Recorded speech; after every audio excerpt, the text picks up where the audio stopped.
Being sorry comes and goes, but every day doesn't have to be a sorry story about you. That you eat and sleep that, and that you do that. So you've got to work on it. The reason that people adjust the goal, the reason that they move it closer, the reason that they lower the bar and make it easier is because they're afraid. The difference is not your ability.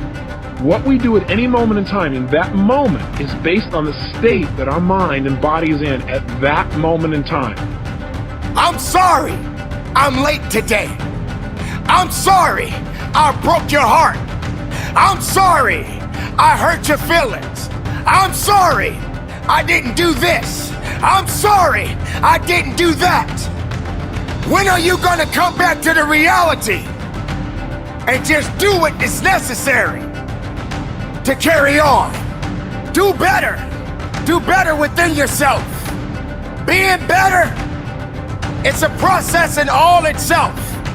But sorry just won't cut it. Stop pretending and start doing, because no one owes you anything. This is a reality check. Has anybody ever seen something for you that you didn't see it for yourself? I didn't see that for myself. Maybe that's why my favorite book says, eye has not seen, ear has not heard, nor has entered the heart of mankind what God has in store for you. Because of what he saw in me, he inspired me. He gave me a vision of myself beyond my circumstances, beyond my mental conditioning, and beyond the job where I was, because I thought I was just a disc jockey. I love that. I'm master of microphone. You drop me in any city, I can master a microphone. I can turn a city upside down with a microphone. But I had more in me than I was expressing, and I did not know it. And because of his encouragement, I became a community activist. Because of his encouragement, I started doing a talk show called Voice of the People. Because of his encouragement, when I got out of radio, I ran for the Ohio legislature and I was elected.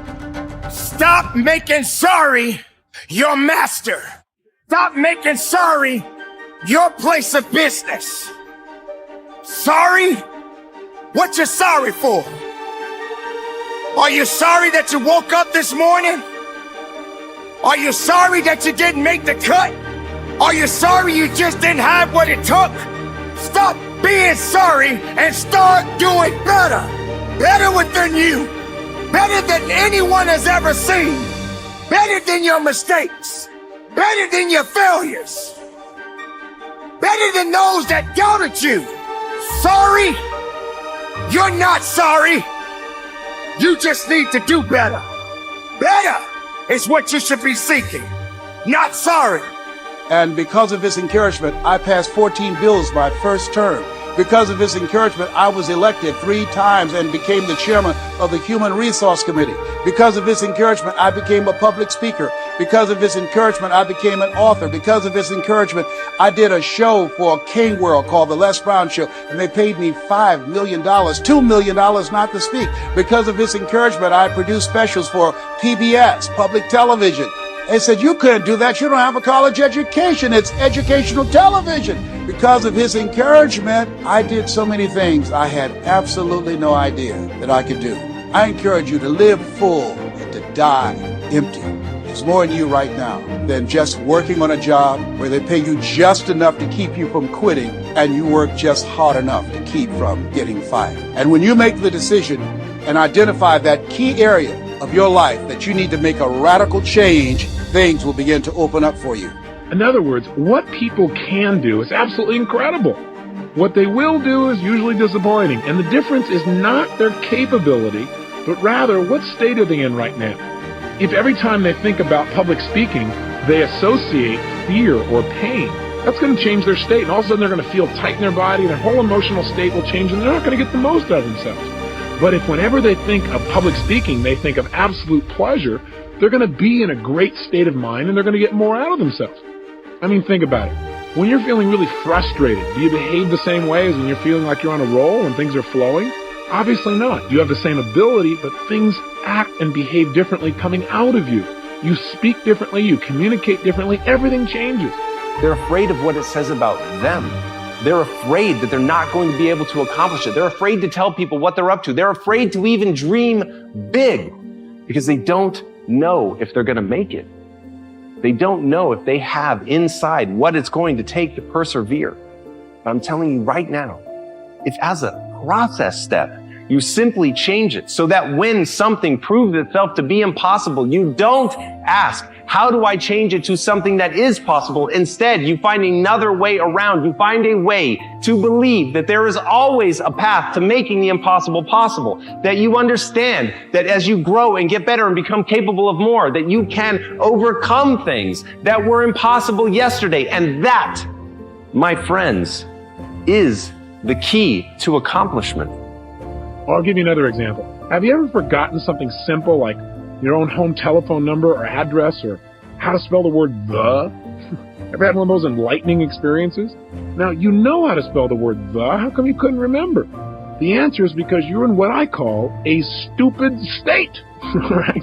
You were in a state of mind where your brain wasn't able to get a hold of the answers. The answers are there, but you couldn't get there.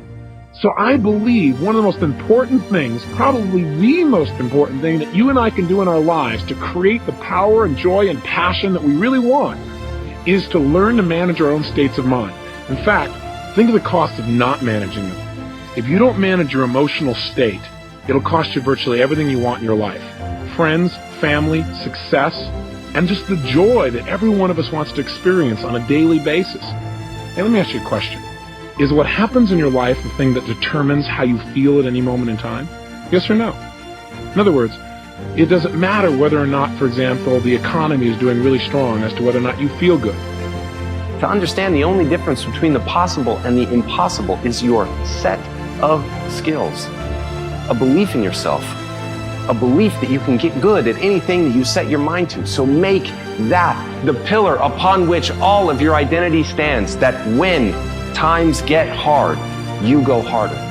As Ernest Hemingway noted, the world breaks everyone, and afterward, many are stronger in the broken places. But my question is, why isn't everyone? To me, it comes down to the strategies that you use. There really isn't anything objectively good or bad. There isn't anything that happens to you that can't be overcome. There isn't anything that could happen to you. Anything. Most people say no. Some people say, well, you bet. No, does it matter how your relationships are going? Does that determine how you feel? Is how you feel determined by the weather? By how much sun or rain there is? Is it determined by how other people treat you? I'm here to tell you the answer to that is no. I'm not saying that it doesn't complement or support you feeling one way or another. I'm saying how you feel at any moment in time is purely designed and the result of how you are directing your own mind and body at that moment. What I'm saying to you is no matter what is happening in your life, you are in control of your own states. And once you understand that, number one, and number two, you use that ability, you now have control over your life at a whole new level. And you have more fun and joy and passion than you ever dreamed of once you take that responsibility and take that control. Now, for some people, when they say, well, that seems like a heavy responsibility, well, look at the opposite. What's the price of not managing your states?